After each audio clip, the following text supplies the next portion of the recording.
हमारे देश का प्रधानमंत्री झूठ बोलता है, हमारे देश का प्रधानमंत्री एक छोटे कार्यकर्ता को नाम लेकर टिप्पणी करता है, हमारा देश का प्रधानमंत्री नेहरू गांधी की बुराई करता है।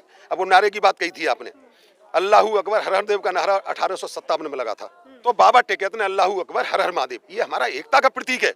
इस सरकार को खुले दिल से उस नारे की प्रशंसा करनी चाहिए थी, लेकिन ये काट छांट करते हैं।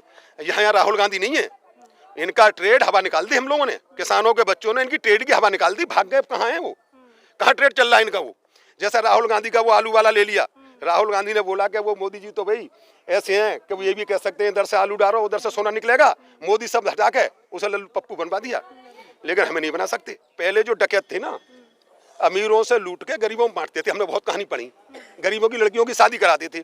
लेकिन जो आज के राजनीतिक डकैत हैं, ये गरीबों से लूट के। नमस्कार, बहुजन टीवी देख रहे हैं आप, मैं हूं आपके साथ पूजा और इस वक्त हम मौजूद हैं गाजीपुर बॉर्डर पे और हमारे साथ हैं विजेंद्र यादव जी। तो इस वक्त जो मुद्दे चल रहे हैं वो ये हैं कि एक तो करनाल में किसानों को एक तरह से समझ लीजिए एक मोर्चा उन्होंने जीत लिया है, और दूसरा ये कि राकेश टिकैत जिन्होंने नारे लगाए थे मुजफ्फरनगर के मंच से अल्लाहू अकबर और हर हर महादेव के, उसको लेकर लगातार उन्हें धमकियाँ आ रही थी, बहुत बदतमीजियाँ उनके कॉल पर लोग कर रहे थे, जिसकी वजह से उन्हें अपना नंबर तक बदलना पड़ गया। तो इन सारे मुद्दों पर बात करते हैं। तो विजेंद्र यादव जी, पहले तो स्वागत है आपका बहुजन टीवी पर। जी। और सबसे पहले सवाल ये है कि करनाल का मोर्चा आप लोगों ने जीत लिया है, कितने खुश हैं इस मोर्चे को जीतने के बाद? वो इस लड़ाई के बीच में एक छोटा सी समस्या पड़ी थी और उसे हमने जीता है। कम से कम एक किसान भाई हमारा शहीद हुआ, उसके परिवार को कुछ न्याय मिलेगा, वो हमने जीता है। और अभी इस कृषि वाले मामलों में अभी हमारा लड़ाई जारी है। ये तो लंबी लड़ाई है, लेकिन इसके अलावा हमने देखा कि मुजफ्फरनगर में जिस तरीके से एक ऐतिहासिक महापंचायत हुई, उसके बाद से सरकार कहीं ना कहीं, बेशक वो दिखा नहीं रहे लेकिन उन पर दबाव है। और अब क्योंकि राकेश टिकैत जी को लगातार धमकियां आ रही थी, एक फ़ोन कॉल भी वायरल हुई थी जिसको लेकर हमने देखा, उनको अपना नंबर तक बदलना पड़ गया। वो कह रहे हैं कि इसके पीछे IT सेल वाले हैं, बीजेपी के IT सेल। ऐसा है, पहली बात तो हमें ये नहीं लग रहा किसी हम लोकतांत्रिक देश में रह रहे हैं, हमें तो ये लग रहा है किसी तानाशाह देश में रह रहे हैं। लोकतंत्र में अहंकार कोई स्थान नहीं होता है। अब से पहले सरकारें डरती थी कि आंदोलनकारी कुछ गड़बड़ नहीं कर दे, आज हम डर रहे हैं कि सरकार कुछ गड़बड़ नहीं कर दे। उसी के बीच का एक पार्ट ये है। और इस सरकार को ये कहते थे बीजेपी के प्रवक्ता, और ये हम बताना चाहते हैं आपके चैनल के माध्यम से, वो कहते थे कुछ किसान, हमने मुजफ्फरनगर में खा दिया, कुछ किसान नहीं, इस देश का 100% किसान जाग चुका है। और ये जो 3 किसान विरोधी काले कानून हैं, इनके बारे में समझ गया है। और उसी का परिणाम था कि ना तो किसी ने उन्हें बस दी, ना किसी ने खाना दिया, ना किसी ने रुपए दिए। राजनीतिक लोग तो रुपए भी देते हैं, खाना भी देते हैं, बढ़िया बसें भी देते हैं, तब इतनी भीड़ नहीं ला पाती। लेकिन अपने माध्यमों से अगर इस तरह की सुविधाएं हमारे किसानों को मिल जाती तो वहाँ होता 1 करोड़ किसान। हमारी स्थिति यही कि एक गाँव बस मांग रहा था, 1000 गाँव है मेरे जनपद में, 1000 बस दे सकता था अपने यहाँ से। पूरा जाग गया है। और आज हमीरपुर में इतनी बड़ी पंचायत हुई है, लाखों किसान है। इनका अहंकार किसान तोड़ेंगे। ये कोई राजा महाराजा नहीं थे, इन्हें विरासत में इस देश नहीं मिला है, विरासत में गद्दी नहीं मिली है। यहाँ 80% लोग हम बीजेपी को वोट देने वाले बैठे हैं, और हमी पे चोट, हमी पे मुकदमे, हमी को बदनाम करना भाई।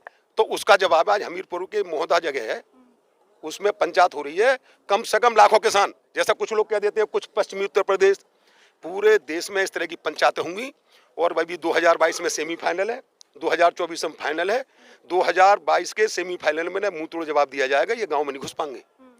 और हमने पहली बार देखा है किसानों का डर कि प्रोटोकॉल तोड़ के मंत्री, 2 प्रदेश सरकार के मंत्री, 1 केंद्र मंत्री, 2 विधायक थाने में जाकर धरना दे रहे हैं कि साहब हम किसानों ने पीट लिए, उन्हें गिरफ्तार करो। बहुत शर्म की बात है। अरे तुम ये स्थिति क्यों आई कि तुम पीट लिए थाने में जाकर रो रहे हो? तुम तो दिल जीतो। आप ये बताइए, कोई सरकार से कुछ मांग रहा है देश में? कोई भी नागरिक, एक व्यक्ति ऐसा नहीं है जो इस सरकार से मांग रहा हो, केवल प्रार्थना करता है भगवान से कि जो है वो ना छीन ले मोदी। जैसे नोटबंदी के नाम पे हमारी माता बहनों पे एक रिजर्व कोष रहता था, और घर में कोई बीमार हो गया या आपत्ति आई तो वो ये कह के दे देती थी कि भैया मैं पड़ोस से उधार लाई हूँ, मेरे वापस कर दियो, या 2% ब्याज बलाई हूँ। वो रिजर्व कोष का माता वो निकलवा लिया पूरे देश का। आधी रात को GST के ढोल पिटे के GST, इस देश का कोई नागरिक बताएगा GST से एक चीज सस्ती हुई? हमें तो सुबह को 50 की चीज 60 की मिली, 49 की एक चीज नहीं मिली। मोदी जी की करनी और कथनी में बहुत अंतर है। लेकिन यादव जी, रबी की फसलों की अभी उन्होंने कीमतें बढ़ा दी, MSP की गारंटी, गेहूं पे भी उन्होंने बढ़ा दी, MSP ने घटा दी, हमारे हिसाब से घटा दी। कैसे? 2013 में हम 430 रुपए का DAP कट्टा खरीद रहे, 3 गुना बढ़ गया, 3 गुना बढ़ा दें। रासायनिक दवाएं महंगी 3 गुना हो गई, मजदूरी दुगनी हो गई, कर दो। हमारे 40 रुपए क्या बढ़ा दिए, 40 पैसा किलो, और हमारी डीएपी बढ़ गई कम से कम 1 रुपए 20 पैसा किलो। आज 2400 का होता है, हमारे आंदोलन का सर है। सरकार ने डीएपी का रेट 2400 का कर दिया और घोषणा भी कर दी थी, लेकिन किसानों के डर से अब सरकार 1200 रुपया कंपनियों को सब्सिडी दे रही है। चलिए, किसान तैयार है सेमीफाइनल के 2022 के और 2024 के फाइनल के लिए पूरी तरह तैयार है। लेकिन अगर आप ये समझ रहे हैं कि योगी आदित्यनाथ मैच की तैयारी नहीं कर रहे हैं तो ये भी तो गलत होगा। वो सब कुछ करेंगे और कर रहे हैं। ये तो जो मजमा लगाने वाले होते नहीं है, सब जानते हैं कि जब मजमा लगाता है, भीड़ इकट्ठी करता है और जब बच्चे की गर्दन पर तलवार रखता है, सब जानते हैं कि भगवान नहीं है, गर्दन काट के सीधी नहीं कर सकता, लेकिन फिर भी वो जेब से रुपये निकलवा लेता है। ब्रेन बास 1 बार चलेगा, 2 बार चलेगा, 3 बार चल गया, 14 में चला, 19 में चला, 17 में चला। जनता इतनी जाग चुकी है। ये टीवी है ना, अब तो आपके ये चैनल देख रहे हैं, हर गांव का बच्चा अनपढ़ आदमी यूट्यूब पे जा रहा है। जो यूट्यूब नहीं जानता था वो यूट्यूब पे जा रहा है, क्योंकि सच्चाई आप लोगों के माध्यम से पहुंच रही है। और आप लोगों ने हमारा आंदोलन जन जन में, घर में, बच्चे में, माँ में, बाप में, सब में पहुंचा दिया है। और किसान जाग गया है। हर हालत में इन्हें बुरी तरह से खदेड़ा जाएगा। इन्हें एक इंजेक्शन लगाया पश्चिम बंगाल में, यहाँ इन्हें दूसरी डोज अब मिलेगी। अब ये मुद्दा बना रहे हैं, टेकेश साहब के फोटो खिंचवाने में बैठ गए। हम कह रहे हैं बीजेपी के किसी नेता मैदान में टेकेश साहब की तरह से बैठ के देख ले, अगर ना मर जाए, अगर ना सड़ जाए, वो शरीर में उसकी इतनी गंदगी हो जाएगी क्योंकि उनमें क्षमता ही नहीं है। हमारा इम्यूनिटी सिस्टम इतना मजबूत है। कोरोना के नाम पे देश को ठगा गया है। हमने तो ये सुना था कि जो अध्यादेश आते हैं, और देखा था, हमारी इतनी उम्र हो गई, हम अध्यादेश आपातकाल में आते हैं। जैसे सेना को इमरजेंसी कोई जरूरत पड़ जाए, अरे क्या अध्यादेश के माध्यम से पैसा पूरा कर दो, या हमारे देश में वित्तीय संकट आ रहा हो, ऐसी सरकार को क्या जल्दी थी 5 जून 2020 को अध्यादेश के जरिए उन्होंने पास करा लिया। ऐसी क्या जल्दी थी, संसद में लट्ठे बल पे पास करा लिया। अरे विचार करते, समिति को भेजते, उस पर बहस होती, उस पर संशोधन होते। अडानी अंबानी को क्या पता था कि अध्यादेश आने वाले, उनको गोदाम बन के खड़े हो गए। नहीं, अध्यादेश 5 जून 2020 और गोदाम पहले बन गए उनके। इन बातों को समझ गया है इन्होंने ठगने के अलावा। पहले जो डकैत थे ना, अमीरों से लूट के गरीबों में बांटते थे। हमने बहुत कहानी पढ़ी, गरीबों की लड़कियों की शादी कराते थे। लेकिन जो आज के राजनीतिक डकैत हैं, ये गरीबों से लूट के 12 लाख करोड़ रुपए एनपीए कर चुके हैं। जैसा की कंपनियां, मिस्सा का बेटा कितना गरीब है, 1268 करोड़ माफ हो गया है। इंदौर की रुचि सोया कंपनी बाबा रामदेव ने ली है। कितने बाबा रामदेव गरीब है, उन पर कितना परिवार है, 2280 करोड़ माफ हो गए, राय टॉप 10 हो गए। कोरोना के दौरान 68,000 करोड़ रुपए राय टॉप 10। जिस आदमी पर 70 करोड़ की संपत्ति थी 2013 में, आज उस पर 8 लाख करोड़ की संपत्ति। सरकार उसे कंपनी देती है, सरकारी लोन देती है, फिर 2 साल बाद उसका रुपया एनपीए करती है। ये देश समझ चुका है कि सरकार चाह क्या रही है।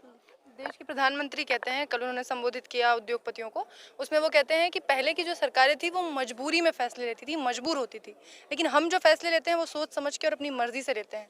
तो ये जो कृषि कानून है या जो भी देश में वो कर रहे हैं वो उनकी मर्जी से हो रहा है। अपनी मर्जी के फैसले तो बदलेंगे नहीं। अहंकार में फैसले ले रहे हैं, और अहंकार रावण का नहीं रहा, कंस का नहीं रहा। अहंकार किसी का बच्चा नहीं। आज ये प्रकृति है, जो उठता है वो गिरता भी है। हमने ये देखा, जो गरीब है आज वो करोड़पति हैं, और जो अमीर है वो आज खाकपति हैं। जिस तरह से गद्दी पे बैठे हैं, ये तो मुंह दिखाने लायक नहीं रहेंगे। इनकी हालत हो जाएगी। अभी तो सुरक्षा घेराव से ले बैठे हैं, जब सत्ता से हटेंगे ना तो इन्हें जगह नहीं मिलेगी इस देश में। लेकिन हाल तो ये है कि अभी हमने देखा कि पिछले 2 वर्षों में अमीर और अमीर हो गया, गरीब और गरीब हो गया। वही तो कह रहे हैं। आप ये बताइए कैसे नहीं होगा। आज डीएपी का कट्टा 2400 का कर दिया, सरकार सब्सिडी दे रही है 1200 रुपये से। आप बताइए 2013 में कच्चा क्रूड सरकार कैसे दावा करती है कि हम किसानों के हितैषी हैं? झूठ। ये तो किसी के हित नहीं, झूठ, केवल झूठ। कि एक झूठ को 100 बार बोलो। इन बीजेपी के लोगों की एक आदत है, मैंने तो टीवी डिबेट में भी कही है, ये झूठ बोलते हैं और तेज बोलते हैं। कुछ चैनलों पे कब्जा कर रखा है। आप बताओ, अंबानी का जिन चैनलों में शेयर हो, हम क्या उम्मीद कर सकते हैं? आप बताइए, पहले भी इस देश में उद्योगपति थे, आम जनता उन्हें भगवान मानती थी। टाटा, बिरला, डालमिया थे, उनको सम्मान से देखती थी। आज इन उद्योगपतियों से घृणा क्यों? आज हमारे देश से 15 देश तेल ले रहे हैं, और हमारे देश से लेकर अपनी जनता को सस्ता उपलब्ध करा रहे हैं। और ये पाकिस्तान और कब्रिस्तान करते करते थक जाते हैं। वहाँ 79 रुपये लीटर डीजल है, हम 91 रुपये खरीद रहे हैं। अरे पाकिस्तान की होड़ कर लें, कुछ तो सोचें। अरे तुम पाकिस्तान के मुकाबला कर लो। पाकिस्तान, आज नेपाल हमसे तेल लेके, वहाँ की गाड़ियाँ तेल भरवा के ला के ब्लैक करके जा रही है हमारे यहाँ, हमसे लेके। लंका हमसे पेट्रोल लेकर 52 रुपए लीटर अपनी जनता को दे रहा है। जनता सब समझ चुकी है और लूट के वो पैसा हम पे आ जाता तो भी सही थी। अच्छा, बीजेपी सरकार एक और बहुत बड़ा दावा करती रही है कि जब से हम आए हैं तब से जो दूसरी देश हैं वो भारत में आए हैं निवेश के लिए। भारत में उन्होंने अपने उद्योग लगाए हैं, इससे भारत को एक आत्मनिर्भर भारत की ओर बढ़ाने का सपना दिखाया गया था। लेकिन अभी पिछले कुछ दिनों में हम देख रहे हैं कि बहुत सारी कंपनियां अपने यहाँ से उद्योग हटाती जा रही हैं। आज ही फोर्ट समेट रही है, हाँ, बिल्कुल। फोर्ट समेट रही है। हाँ। ऐसा इनकी कथनी और करनी में अंतर है। मोदी जी जो बोले उसका विलोम मान लो। मोदी ने कही अच्छे दिन आएंगे, किसी के आ गए?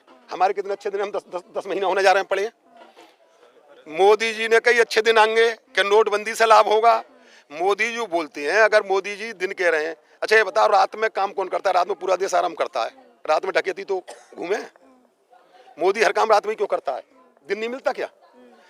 दिन नहीं मिलता ऐसे? इतनी घृणा पात्र पीएम कोई रहा नहीं।